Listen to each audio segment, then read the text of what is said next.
तो जय हिंद एवरीवन, कैसे हो आप सभी। आई थिंक सही बढ़िया मस्त और ज़बरदस्त हो गए। Basically Indian air force section Y group का एग्ज़ाम हुआ था और जिसका कल रिज़ल्ट आ गया। एंड कैंडिडेट डाउट्स के बारे में जिनका नहीं हुआ है उनके लिए ये वीडियो है, और जिनका हो गया है उनको कैसे क्या करना है वो भाई जल्दी बताएंगे, आज ही बता देंगे, टेंशन मत लो आप भी, ठीक है। अब जिनका नहीं हुआ है उनके लिए बहुत सारी चीज़ें डिस्कस करने वाले हैं। अब देखो, सिंपल से कुछ चीज़ें मुझे शेयर करनी है, डेफिनेटली देखिएगा और सुनिएगा ध्यान से। और नेक्स्ट रिक्रूटमेंट के बारे में बात करेंगे, उसका डीओपी क्या रह सकता है वो भी बात करेंगे, सारी की सारी चीज़ें बात करेंगे, सो टेंशन मत लीजिएगा। बाकी कोई क्वेरी है तो कमेंट सेक्शन में आस्क करिएगा। अब स्टार्ट करते, देखो 1 महीने का टाइम मिला था और इस बार इसमें जितने भी कैंडिडेट भाई अगर नाम नहीं आया ना तो भाई पढ़ाई नहीं की, रियल में नहीं पढ़ाई की भाई। पता बहुत लड़कों का, मुझे लगता है कि 20-25 लोगों तक को इन्होंने शॉर्ट लिस्ट कर लिया है। वैसे कोई ऑफिशियल डेटा नहीं आया, तो जब भी आएगा मैं आप लोगों के साथ में ज़रूर शेयर करूँगा, क्योंकि 28 नंबर कट ऑफ गया है, ठीक है। 28 नंबर कट ऑफ एक्स आ गया है, वहीं पे वाई का 34 नंबर कट ऑफ गया है, तो उतना ज़्यादा नहीं है। हाँ, जिसका 0.25 से या 1 से 2 नंबर से रुका है उनके लिए एक ही चीज़ है भाई, आपको मैं बता देता हूँ, पहले ही बता देता हूँ कि आपका अगर 1-2 नंबर आ भी जाता, आपको फर्स्ट सेकंड देने को मिल जाता, फाइनल सिलेक्शन वैसे भी नहीं होता। मतलब आपको कम से कम 4 से 5 नंबर कट ऑफ से ज़्यादा होने चाहिए थे, अब मेरे पॉइंट ऑफ व्यू से, क्योंकि पोस्टें आप सभी को पता है कितनी है जो इंडियन एयरफोर्स ने पहले ही डिक्लेयर कर दी हैं। आगे आ जाते हैं। अब देखो, जिनका सिलेक्शन नहीं हुआ है वो क्या कर सकते हैं भाई साहब, आप नेक्स्ट रिक्रूटमेंट की प्रिपरेशन कर सकते हो, लेकिन आपका एज होना चाहिए। अब एज आपका कितना होना चाहिए?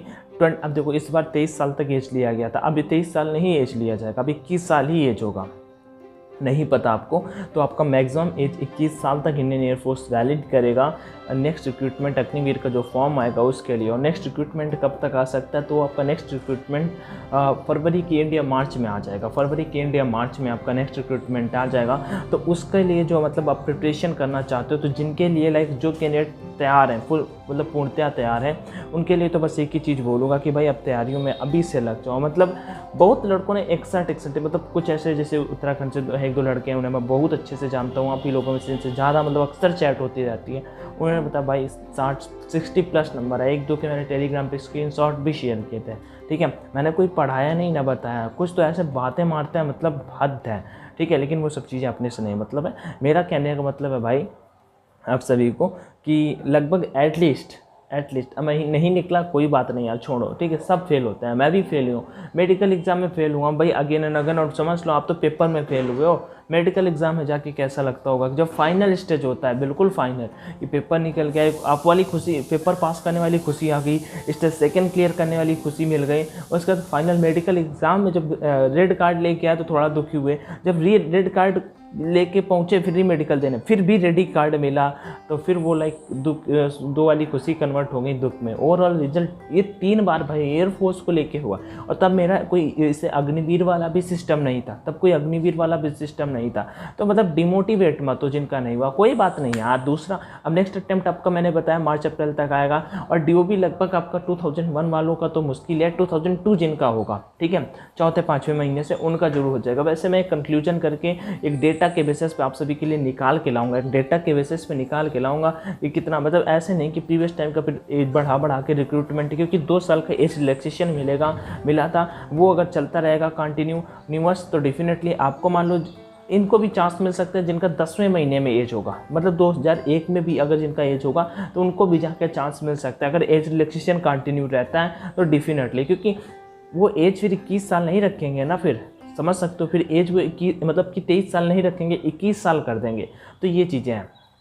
अब ये तो हो गया कि जिनका सिलेक्शन नहीं हुआ है, ठीक है, 0.5 से रुका है भाई, आपको और मेहनत करनी चाहिए। अब जिनका 5 या 10 नंबर से रुका है, 5 नंबर से रुका है, भाई आपने पढ़ाई नहीं की, सिंपल सी बात है। देखो, आपको जो बोलना है मुझे बोल सकते हो, ठीक है, क्योंकि 25-30 हज़ार लोगों ने पढ़ा, वो मतलब काफ़ी लोगों ने जगह बनाई, एग्जैक्ट डेटा नहीं है, लेकिन जितने भी हज़ार लोगों ने जगह बनाई है उन्होंने 28 नंबर, 70 में से 28 नंबर लाना रियली आप भी मानते हो कि उतना डिफ़िकल्ट नहीं है। पेपर का लेवल मैं मानता हूँ कि हार्ड आया था, ठीक है, कैसा भी लेवल आया हो, लेकिन उतना भी डिफ़िकल्ट नहीं है, ठीक है, उतना भी डिफ़िकल्ट नहीं था, क्योंकि इंग्लिश आप सभी को पता है ईजी आ रही थी भाई। अगर आप इंग्लिश में 15 नंबर भी स्कोर कर लेते और दूसरे सेक्शन में केवल 5 भी हो जाते, 8 नंबर ला देते तो एक्स ग्रुप का पेपर निकल जाता। तो 16, 15, 31 नंबर होते थे और आप इजीली पास कर जाते। भाई उतने भी नंबर नहीं आए आपके, कोई बात नहीं। अब देखो ये तो हुआ कि ठीक है नहीं निकला पेपर, नेक्स्ट बताओ, तो नेक्स्ट तो मैंने बता दिया। अगर आपका एज मान लो एटलीस्ट अभी जो मतलब एज था इससे कम से कम 6 महीने बढ़ के आपका एज अगर है, ठीक है, इनिशियल वाली एज से लेके आपका अगर 6 महीने बढ़ के एज है तो आप डेफिनेटली तैयारी नेक्स्ट अटेम्प्ट की कर सकते हो। और नेक्स्ट अटेम्प्ट का पेपर का एक टारगेट है कि आपका एग्जाम अप्रैल तक जाके होगा, अभी नहीं होने वाला। इस साल तो बहुत ही मुश्किल है कि आपका पेपर कंडक्ट कराया जाए, मीन्स नेक्स्ट रिक्रूटमेंट इस साल बहुत मुश्किल है, क्योंकि आपका नवंबर दिसंबर तक तो ज्वाइनिंग होगा, दिसंबर में तो ज्वाइनिंग होगा, उसके बाद ही आपको फरवरी तक नोटिफिकेशन आने के चांसेस हैं। ठीक, तो ये चीज़ हो गया। नेक्स्ट जिनका एज हो रहा है, जिनका एज है और जिनका एज ओवर हो गया उनके लिए तो भाई मैं आप सभी को बेस्ट सजेशन दूंगा, आज से कल से 1 से 2 दिन में चाहे जहाँ से लग जाइए। एसएससी जीडी का अगला भर्ती आ रहा है, 50,000 से भी ज़्यादा पोस्टें आएंगी भाई, 50,000, 50,000 से ज़्यादा, सैलरी भी अच्छी होगी और ये अग्निवीर वाला सिस्टम भी नहीं होगा, आप बिल्कुल फ्री होगे। और अगर आप ग्रेजुएशन कर सकते हो भैया, एसएससी सीपीओ का आया नोटिफिकेशन, उसका फॉर्म फिल कर सकते हो, लेकिन उसके लिए आपका इंग्लिश एंड मैथ्स बहुत अच्छा होना चाहिए, क्योंकि उसका लेवल बहुत अच्छा आता है। मैंने मॉक्स लगाया, मतलब एक लेवल अलग होता है, स्पेशली इंग्लिश सेक्शन, मैथ्स भी आपका अच्छा होना चाहिए। अगर जो ग्रेजुएट है बैंक में अगर फॉर्म अप्लाई कर सकते हो, लेकिन मैं एक बात बताता हूँ भाई, ओवरऑल अपन भी इस लाइन पे आ चुके हैं एंड इनका एक कंक्लूजन मैंने ये देखा है कि डिफेंस में पेपर निकालना थोड़ा सा ईजी होता है, यहाँ पे पेपर निकालना थोड़ा सा डिफ़िकल्ट होता है, यहाँ पे कंपटीशन ज़्यादा है, यहाँ पे मतलब उतना कंपटीशन नहीं है, मतलब डिफेंस के कंपटीशन में यहाँ पे कंपटीशन काफ़ी गुना ज़्यादा है। फिर वही बात, आपको एक पोस्ट चाहिए, कंपटीशन से मतलब नहीं है, जो भी है चलता है, चलते रहने दीजिए, तो आप इन चीज़ों पे फोकस कर सकते हो। मैं तभी आपको मैंने ये नहीं बताया कि आप एसएससी सीपीओ या बैंक आईबीपीएस पीओ का वैसे फॉर्म इस समय चल रहा है, जिसे फिल करना हो फिल कर सकते हैं। तो बैंक आईबीपीएस या फिर एसएससी सीपीओ की तैयारी करिए। आप ऐसा करिए कि सीधा तैयारी करने लगिए एसएससी जीडी की 1 से 2 दिनों में। भैया सिंपल सा, अगर एज आपका एयरफोर्स के लिए फाइट भी कर रहे हैं, डाउट में है, आप उसे छोड़ दीजिए, आप उसे छोड़ दे। आप बोलोगे अंशी भी, आप बोलो एसएससी करने लगो, कहाँ डिफेंस कहाँ, भाई वो भी पैरामिलिट्री का ही पार्ट है, उसमें उस पर कंपेरिजन करके देखोगे ना अभी, तो आपको बहुत ज़्यादा फायदे मिलेंगे इसमें पैरामिलिट्री में। फर्स्ट नंबर आपके दिमाग में वो 4 साल नहीं चलेगा कि मेरा रुके, मेरा होगा 25% में कि नहीं होगा, सबसे बड़ी बात ये है। और आपको अभी से तैयारी करने के लिए पर्याप्त मौका है।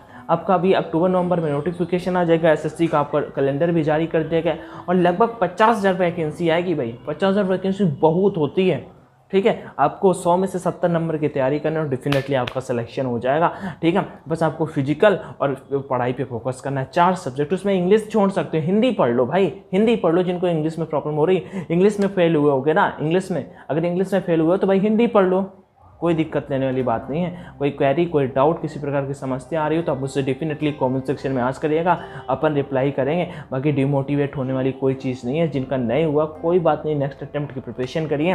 नेक्स्ट रिक्रूटमेंट के बारे में मैंने बता दिया। कोई डाउट आ रहा हो तो कमेंट में जरूर आस्क कर लीजिएगा। टेलीग्राम पे नहीं जुड़े तो जुड़ जाइएगा, ऑनलाइन एजुकेशन के नाम से अपना टेलीग्राम चैनल है। सभी अपना ध्यान रखो, कोई समस्या है तो कॉमेंट बताओ। टेक केयर एवरीवन, जय Hind and all the best, thank you.